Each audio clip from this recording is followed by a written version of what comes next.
നിർവഹിക്കാൻ പോകുകയാണ്.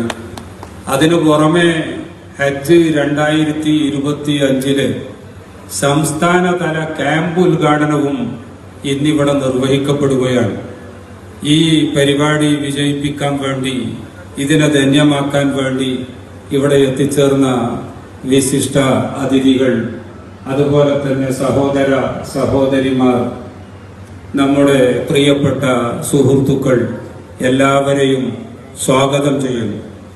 നമുക്കറിയാം പ്രിയപ്പെട്ടവരെ, ഈ വർഷം 2025 നമ്മുടെ കേരളത്തിന് ലഭിച്ച കോട്ടയിൽ നിന്ന് ഹജ്ജിന് പോകുന്നവരുടെ എണ്ണം 15,764 പേരാണ്.